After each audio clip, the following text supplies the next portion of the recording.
Welcome to the Inspire Collective podcast, where our goal is to inspire Christian men and women in the marketplace with all they need to positively influence those around them for God's kingdom.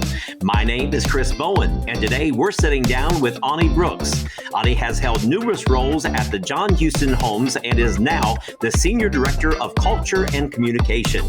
Today, she'll share her career experience as well as applicable advice to the listeners today. So let's get started. Aunie, it's so good to have you with us today, and we're a pleasure to be able to see all the great things that are happening with your life. So welcome to the show today.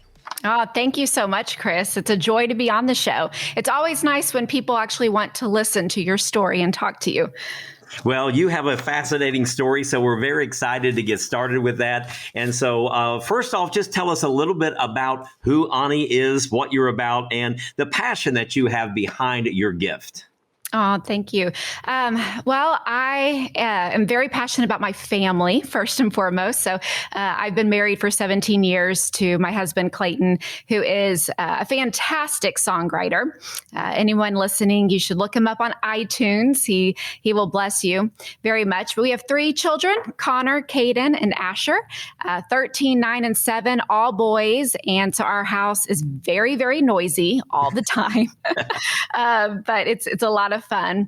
And I have been actually in the education world for 10 plus years. That's where all my background is in teaching principalship and working with a charter school here in the Dallas area. And I've always just been extremely passionate about the art of learning and just how every single one of us can constantly grow and learn new things. And I love watching people as they learn something new and just that light bulb comes on and how exciting it can be, regardless of the age, regardless of the content. There's just always something exciting to the learning process. So I get to currently use that in the field that I'm in right now for John Houston Homes. And so it's just fun to see that morph over the years. Wow. And one of the things we continue to hear over and over on the Inspire Collective podcast is people saying that we have to spend some quality time with self and developing self.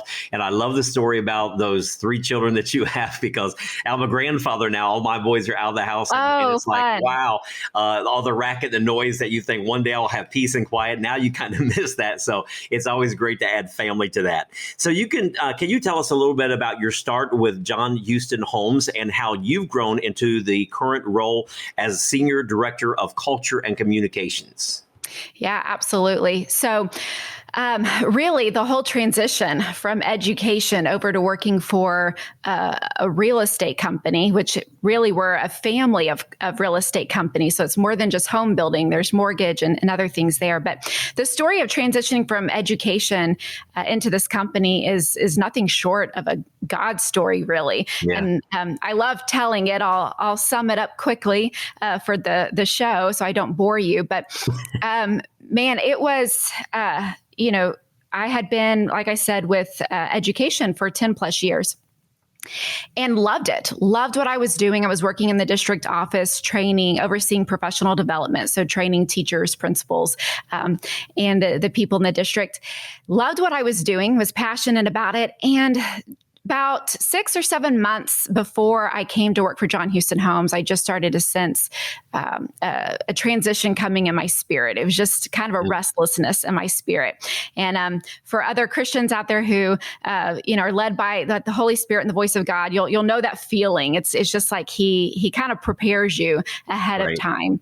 And I could sense that coming, but had no idea what was on the other side of it. And it started to get kind of frustrating after a while of realizing, why am I feeling this way? Sure enough, a few months before, I actually started to see physical evidence that, I'm not going to be working here much longer. So what is the next thing? And, I'm someone who I don't really remember my dreams very much. I'm not one of those who have these awesome dreams to tell in the morning after a good night's sleep. But I had a dream one night that was so vivid, and I remembered every single detail in it. And it just stuck with me the whole next day. And long story short, in the dream, I was pregnant, even though I knew I did not want to have any more children. We already had the 3 boys. I did not want any more. And, but I didn't even know I was pregnant until I was getting ready to deliver the baby, and just kind of freaked out. And once the baby came, it came without any pain, no labor pains whatsoever. And I'm holding the baby, looking at the little boy. And I said, I didn't even know I wanted this, but this is exactly what I wanted. And I just felt God confirming in my spirit that something was about to come. It was going to come very quickly, that I didn't know I had been pregnant with this for a while, but God had been, preparing it for me. And it was going to come painlessly and quickly. And it would be something I never even knew to look for, but it was exactly what He wanted for me and what I would want. And it was the very next week after I had that dream that I ran into the CEO and founder of John Houston Homes, which is John Houston. I ran into him at a restaurant. I knew him beforehand, but it sparked a conversation. He texted me on his way home from the restaurant, said, I have a job I would love for you to interview for. Would you come, meet with me the next day? And the rest is history. So I just love how, when we really surrender to God and let Him lead our lives, we never know where He's going to take us and how it's going to turn out. But yes, I came over to the company in a training role, and that morphed into overseeing all of their talent management, which I've been doing for the last 3 years, now into directing culture and communications, where we are focused on capturing what makes our culture unique and special and communicating that, articulating that well so that we can replicate it over and over and over again as the company grows. Wow, that's awesome. You said an amazing word as we started. You said transition. And with transition, people oftentimes don't understand the magnitude that word has. Change is an outward experience, but transition has to happen inside of us. It's something that's greater. It's a little bit more difficult for us. It's easy to change things on the outside, but to actually change that heart spot. So when you transition over and now is to see you continue to go up the ladder with that's dynamic. So what advice would you give to leaders concerning culture about their particular organization? Mm-hmm. Well, there's lots of tips that we can use when we're talking about culture, but I think the biggest thing is just to be very intentional about it and don't undervalue it. I think it's very easy when you're in a business and you're leading a business to focus on those key dynamics of a business, right? The product, how can we improve our product? How can we increase our profitability? What systems and efficiencies do we need to put in place to increase that? Our marketing, are we getting the word out there? But, I think of it a lot like planting a garden is a good example. So I love to plant herbs and use that in my cooking. We, even the most novice gardener knows a plant needs 3 things to survive, right? We're taught that in elementary school. It needs water, it needs soil, it needs sunlight. And so you think, okay, if I give it good soil, give it enough water and enough sunlight, it's going to flourish and blossom. But that's not exactly true. Environment plays a huge part in that. Wow.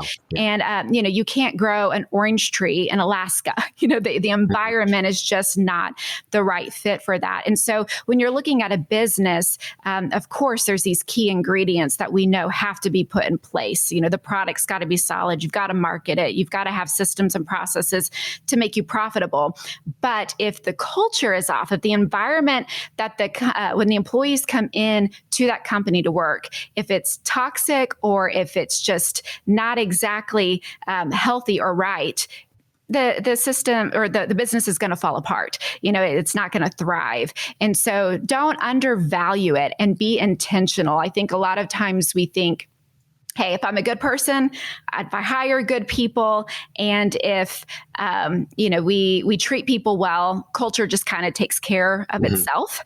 And it does to an extent. Culture will just happen. You will come up with a culture, but is it the culture that you really want? And are you really rewarding and identifying those behaviors that you want to see over and over again? You have to be intentional with it. Yeah. Wow. That was really profound. And, it may seem simple to you, but for most of us that's listening today here at the Inspire Collective, when you said environment, and I never really thought about that because we are taught, you need water, you need light, you need soil.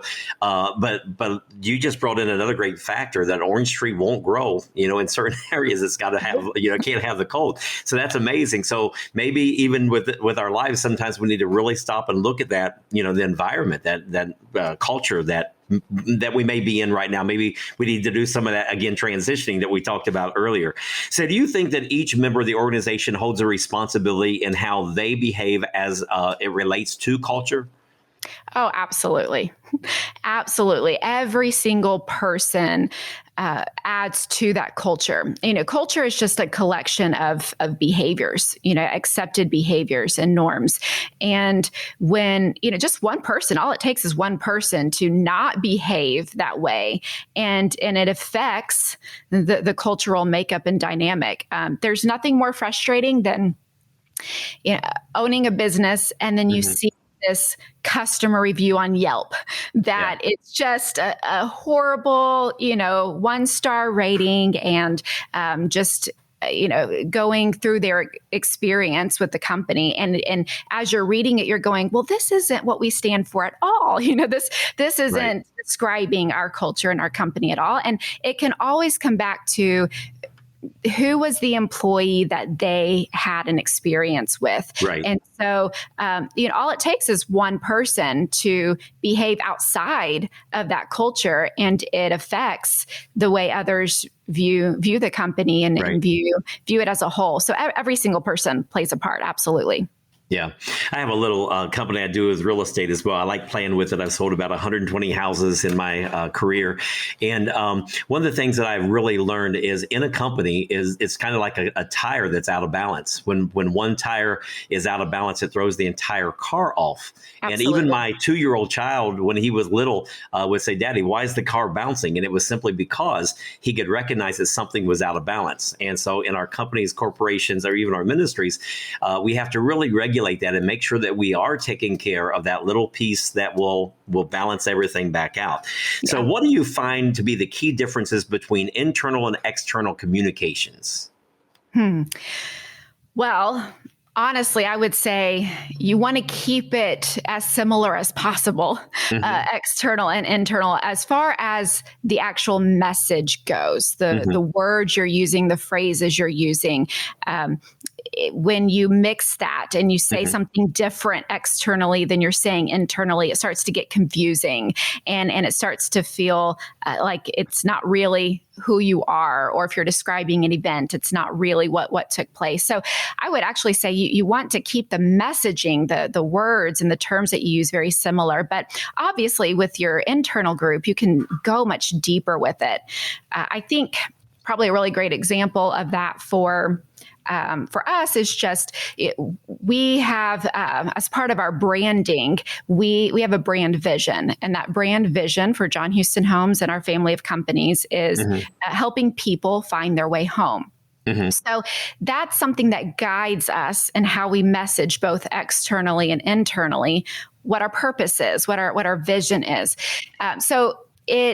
We're very careful to use those same words and terminology, both externally and internally, so it keeps things consistent, but it might look a little different. So for example, our employees wear t-shirts that say, I help people find their way home.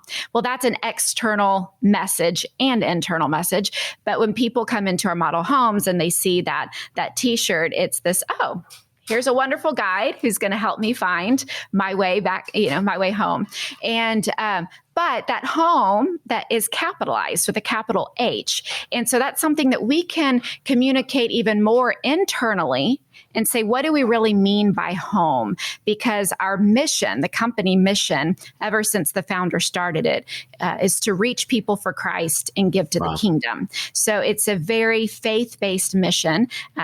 Everything that we do is centered on that purpose. And so when we communicate, we're using the same words, we're using the same phrase. We're here to help people find their way home, but we can go a little deeper with that with our internal audience. And so I think as much as you can be consistent, you want to, Right. but you obviously just break it down more internally.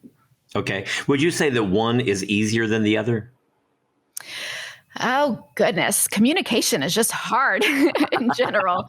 I think a lot of times we even think we communicate better than we do. Right. And, communication is two-way. You have to first know how was it received to know how well you really communicated. And in that sense, I think, internal communication, you have a little bit more control, it feels, because they understand the company more. They're in it every day. And you have a lot more opportunities to communicate. So if you kind of miscommunicated in one way, you can clean it up, clear it up again. You don't have as many opportunities to correct that when it's external. And so I would say you probably have to be even more thoughtful when you're communicating externally. Yeah. And communication is such a key element in anything that's growing and moving forward. At the university, I teach that communication, 7% is words. And that's why we get in so much trouble with texting and email, because all they get is our words. 38% is our tones and 55% is our body language. And that's why people look at us sometimes and say, I don't know why I just didn't like that person at that housing company. And it's because of our body language and what we're actually expressing. So we're sitting down today with the Inspire Collective podcast, where we're talking today to Aunie Brooks, and she is the Senior Director of Culture and Communication. And we're very excited to have you here with us today. You're with the John Houston Homes, and you just said something that was really inspiring. I love that quote, helping people find their way home. Wow. And so today here at the Inspire Collective, that's what we're trying to help some of our viewers do today. Some of you are really trying to inspire in business. And I know that Aunie is blessing you with her story of success and transition. So I want to continue on by asking you this. How would you advise leaders to improve their internal communication? The internal communication. Well, first I would say, communicate more often. I think a lot of times, we think that we're giving people too much. They may be tired of hearing from us. I know that when we went through the pandemic last year and COVID-19, we realized, and there's so much changing constantly, and we were trying to get our teams remote, set up remote locations. We realized, this is a time where we need to be communicating even more. They just need to be hearing from us almost on a daily basis. And so, we hopped up on, these Zoom type calls and got in front of our people multiple times a week just to communicate our strategy, our vision, keep people optimistic and focused on the goal. So I would say you definitely want, whatever you're doing, take it up more, communicate even more, but also be very, very mindful of how you're communicating. And I love that our CEO, as much as he communicates to the company all the time, one of the reasons he asked me to step into the role that I'm in, it was to help him personally. I think it's so important to know, get a team of people around you to help you really craft your message. Again, to make sure that you're saying what it is that you're intending to say. And a lot of times, we know it up here in our head, but it doesn't come across the same way that we meant for it to. And so let other people around you view your script, see what you're wanting to say, let them speak into it and say, maybe if you share this story or you tell it this way, it will communicate it better. I think just knowing, communicate more and get people around you to help you craft your message would be two wonderful tips there for communicating internally. Awesome. So I know here in Atlanta, the housing market has exploded, and where people are paying $20,000, $30,000 above appraisal. So how would you address people that are trying to look for a home in this season of their life? What kind of tips could you give them? Because I know a lot of people are really stressed because there's multiple offers coming in. I'm assuming it's the same way in Texas. So is it happening there? And what kind of tips could you give somebody that's trying to find a home? Oh, goodness. Yes, it is absolutely happening in DFW too. It's been crazy. I would say, to people who are wanting to look for a home, number one, just go in it with a lot of patience and grace, and knowing that it may take a while to really find the home that you want. We've actually been putting together something for our listeners. We have a John Houston Home podcast, and we speak to buyers out in the marketplace. And one thing that we've been addressing is buyer's remorse, and being very careful to not, in this market, you have to buy so quickly in order to land something, because stuff is just going right and left. But to know ahead of time exactly where is it that you're wanting to live, what's the square footage that, not that you can just afford today, but that you're going to be able to upkeep and maintain. Right. Thinking several years down the road, what seasons of life are you going to be in, 3, 5, 10 years from now, that if you're still going to want to be in that home, really thinking through all those things before you go shopping. Because once you find something that fits all your criteria, that's when you're going to want to move fast. But if you move fast before you know, you are probably going to enter buyer's remorse and could end up in a situation that's not ideal for you. Wow. I remember 2008 when I got into the housing business here in Atlanta. I was buying 3-bedroom, 1-bath brick ranches in the Atlanta area for $8,000 to $10,000, $12,000. And today those same houses are selling. Thank God we're in the selling business now. And so, of course, the market does change. And so I looked at some of the floor plans and stuff that you guys offer. They're phenomenal. It's just amazing.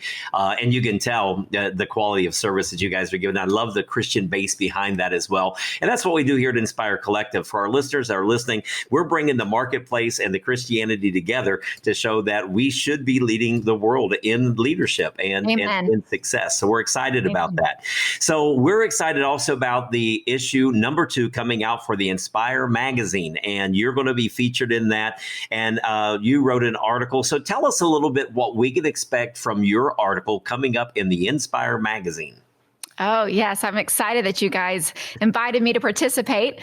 And I just talk about what it means to curate culture and this idea, we kind of hinted on it earlier, that it doesn't just happen. I mean, culture will just happen, but the kind of culture that you want for your organization doesn't just happen, and that you have to be intentional about it. I share some of the fun things that make our culture at John Houston Homes unique, and not just John Houston Homes, but Trinity Oaks Mortgage, all the different companies that are part of our family of companies. And I get to share some of the fun things that we do that make us unique. My favorite, honestly, is what you just hinted at with the faith part of it, that we're not shy at all about our mission. We're very bold about the fact that we're here to reach people for Christ and give to the kingdom. We're careful from an HR perspective of how that all fits together, of course, but that is the mission of the company. And I love that we get to put that in front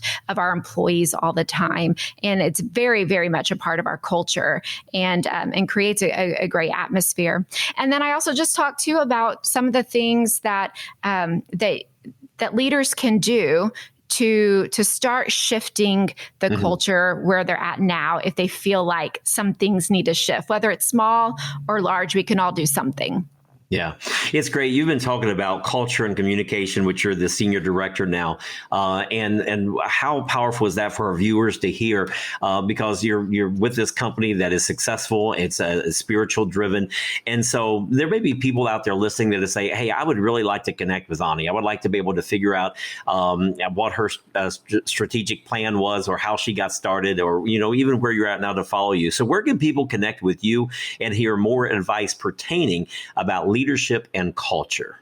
Well, look me up on LinkedIn, Aunie Brooks, AUNIE Brooks, and that's my profile there. And also, we've got a team that's been rallying around our CEO and founder, John Houston. If you go to meetjohnhouston.com, then you can learn more about John Houston himself. He's written a book and a blog, but I show up on his blog from time to time, and we're working on different projects to help other companies learn and grow from the culture that we have. And so you can get on there and read those blogs and stay connected with our whole team.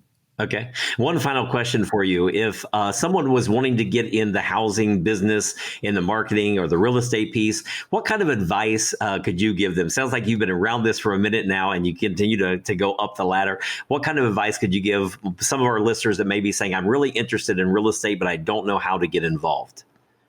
Well, I would say, first of all, make connections and networks with people who are already connected. That is always the best way to start out with something new, is to build that network with people. Ask lots of questions, take them out to coffee or lunch, and start that way. But I'm going to go back to what I firmly believe in, which is just what I shared at the very beginning of this podcast, which is, let the Lord and the Holy Spirit guide you and lead you. And if it really is Him who is leading and directing your path into real estate or into a new transition, whether it's something totally different from real estate, He knows exactly which doors to open. And I think a lot of times we try to work overtime to make things happen for ourselves. And if we can learn to just trust Him and do what we know to do, be smart, go ask your questions, go meet people, go knock on some doors, but just trust that He's going to open them and will lead you down the right path. Yeah, we become the average of the 5 people we hang around the most. So we want to get around people that are making it and doing things bigger than us, that are trying to get to the level of where we're wanting to be. I remember when I pastored a church and I started with 100, and I started hanging around guys that pastored 1,000, and then when we got to 1,000, the people with 2,000, because we want to hang around those that are really succeeding in where we want to go. And there's always somebody out there to mentor us. Aunie, it's been fantastic talking to you. You have inspired our audience here at Inspire Collective, and I know that you gave us a lot of nuggets to chew on. I know people will listen to and re-listen, and now looking forward to your article in the Inspire magazine coming up really soon in issue number 2. So thank you so much for being with us today. Do you have any final thoughts that you could say to our audience today? Oh man, just keep up the good work. It's I really do believe we are all part of a new movement together of really leading the gospel message in the marketplace and just being the light that He's asked us to be. And it's exciting to know that we're not alone in that, but it's something that we can all partner together in. So praying for you and just cheering everybody on. Awesome. Thank you so much, Aunie. And again, I know you have really inspired our audience. No, thank you, we hope Chris. This conversation with Aunie Brooks has left you feeling motivated and inspired. For more content, you can sign up for the Inspire Collective magazine and get your first-year subscription absolutely free. For more on this offer, visit us at inspirecollective.com. Thanks for tuning in, and see you next week for more